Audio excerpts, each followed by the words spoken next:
छत्रपति संभाजी महाराज का जन्म 1657 में 14 मई को पुरंदर किले में हुआ था। संभाजी के बचपन में ही उनकी मां सईबाई का देहांत हो गया था। वह छत्रपति शिवाजी की दूसरी पत्नी थी।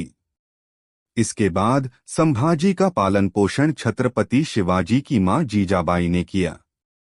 संभाजी का विवाह येसुबाई से हुआ था और इनके पुत्र का नाम छत्रपति साहू था। संभाजी ने मुगल बादशाह औरंगजेब की सेना को कई बार युद्ध में हराया था। संभाजी महाराज अपनी वीरता और युद्ध कौशल के लिए प्रसिद्ध थे।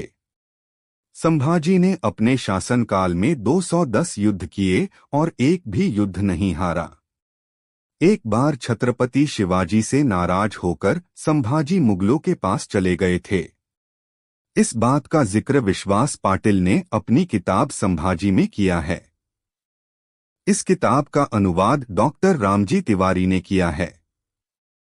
विश्वास पाटिल ने लिखा कि मुगलों के पास चले जाने पर औरंगजेब का सेनापति दिलेर खान उनसे मीठी मीठी बातें करता था ताकि वे संभाजी का इस्तेमाल मराठाओं को हराने में कर सके। वहीं संभाजी को मराठी युवराज होने के नाते बहादुरगढ़ किले में घूमने की आज़ादी थी, लेकिन हर समय उन पर निगरानी रखी जाती थी। धीरे धीरे हर बात संभाजी को समझ में आने लगी थी। एक दिन संभाजी ने इन स्थितियों से ऊबकर दिलेर खान से क्रोध के आवेश में प्रश्न किया कि खान साहब, हम आपके मेहमान हैं या कैदी? दिल्ली दरबार में औरंगजेब को विश्वास नहीं था कि जो युवक शिवाजी का बेटा बनकर मुगल खेमे में आया है वह सचमुच शिवाजी का पुत्र था या कोई बनावटी युवराज है। ऐसे में दिलेर खान कभी भी संभाजी को कोई स्पष्ट जवाब नहीं दे पाता था। उधर संभाजी की बेचैनी बढ़ती जा रही थी। उन्हें न दिन को चैन था न रात को नींद। एक बार मुगल सरदारों ने 700 मराठी सैनिकों के हाथ पैर काट दिए थे। इस बात का पता चलते ही संभाजी आग बबूला हो गए।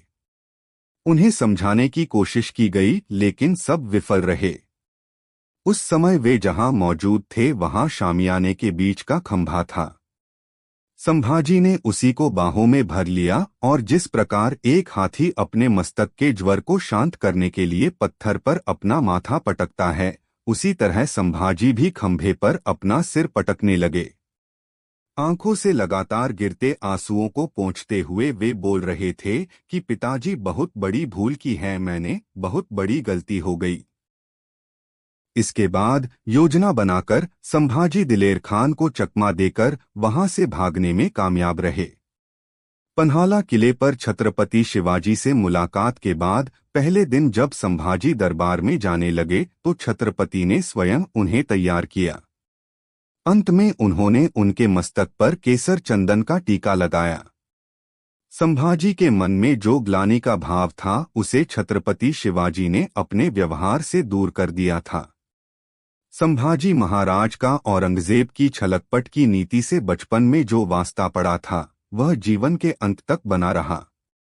छत्रपति शिवाजी की रक्षा नीति के अनुसार उनके एक किले को जीतने के लिए मुगलों को कम से कम 1 वर्ष तक जूझना पड़ता। ऐसे में औरंगजेब जानता था कि इस हिसाब से तो सभी किले जीतने में 360 वर्ष लग जाएंगे। छत्रपति शिवाजी के बाद संभाजी महाराज की वीरता भी औरंगजेब के लिए मुसीबत बनी हुई थी। उनका रामसेज का किला औरंगजेब को लगातार 5 वर्षों तक टक्कर देता रहा। उसने संभाजी महाराज से मुकाबला करने के लिए अपने पुत्र शाहजादे आजम को भेजा।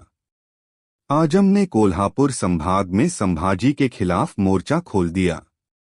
संभाजी ने आजम की सेना को हरा दिया।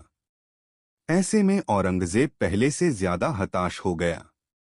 छत्रपति संभाजी महाराज की जय जय भवानी, जय शिवाजी।